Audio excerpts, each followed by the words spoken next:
Hey guys, this is Miss Arlequin, and this is a video to help you with your reading of the poem On Turning 10 by Billy Collins. And this picture right here, in case you couldn't guess, is our poet, Billy Collins.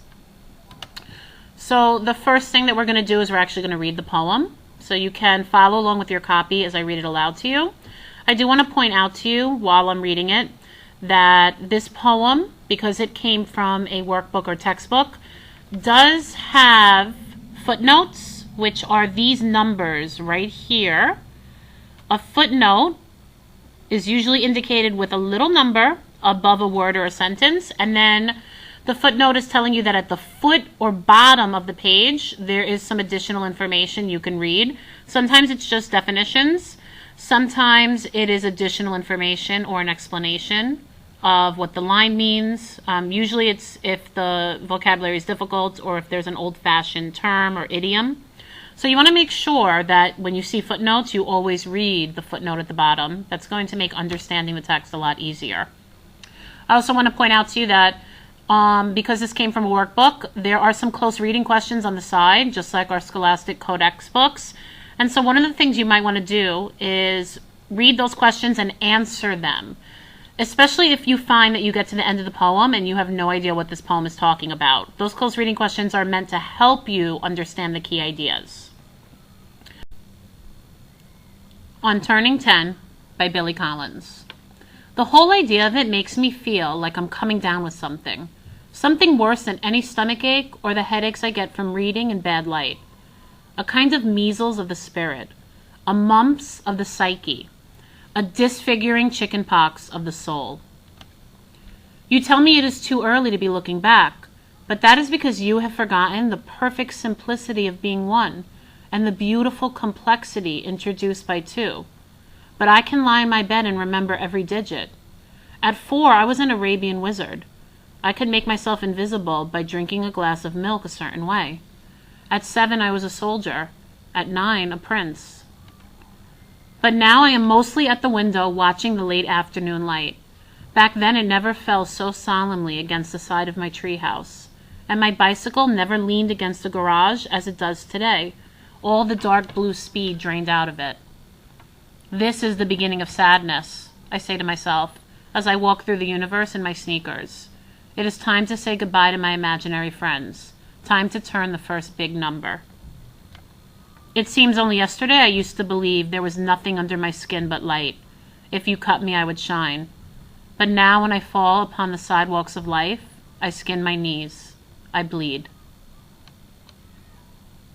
Alright, so this would be a good point to pause the video and rewind it and listen to the video reading of the poem again if you're feeling like the poem was very difficult.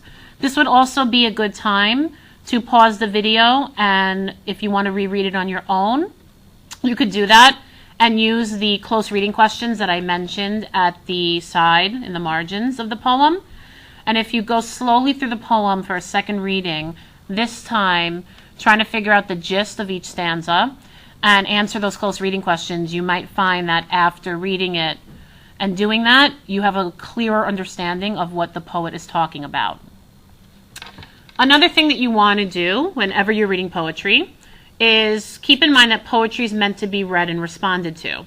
And in order for you to really get the gist and form an opinion, you have to understand what the poem is about. We've talked about this in class. Our first reading is always to figure out the gist. Now, just like all other forms of writing, poems have a narrator, and in poetry you call this character the speaker. The speaker is the voice behind the poem that establishes the point of view.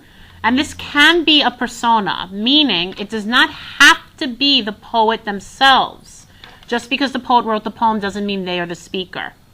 It might be that they've created a persona or a character who they are speaking as. You want to also, when you're reading a poem, try to figure out the audience, because poems are directed to specific audiences, just like all writing pieces have an audience. And that audience could be a general audience. The poem could be directed or intended for women, for men. Could be a poem meant for mothers or fathers or children, or it could be something a little more general, like a poem directed to people who love a certain thing. Like if I wrote a poem called Ode to Video Games, my intended audience would be people who also love video games. And then finally, you always want to think about the purpose. This is the gist. It's the reason that the writer wrote something, the goal of their writing, the message they want to deliver. And so you figure out the purpose of the poem by thinking about the topic of the poem and what the poet is trying to say about that topic. So for my sample of Ode to Video Games, the topic would be video games. And then based on the way I talk about video games and the things I say about it, you would figure out what my message about video games is. Maybe my poem is about how much I love video games, about how I'm obsessed with it, how devoted I am to video games. That's what you always want to try to figure out when you get the gist of a poem. And so if you are having difficulty with this poem, you might want to spend a few minutes before you move on to the Socratic Seminar questions. Take a few minutes to try to identify the speaker, the audience, and the purpose. You can use this chart. If you do use this chart, you can always turn it into me and get a little extra credit. It's proof that you have applied some of the reading strategies that I'm teaching you in these videos, and it's something I would love to see. So good luck with this poem. One final tip. You want to consider the vocabulary. It's much more difficult than the vocabulary from the Life Doesn't Frighten Me.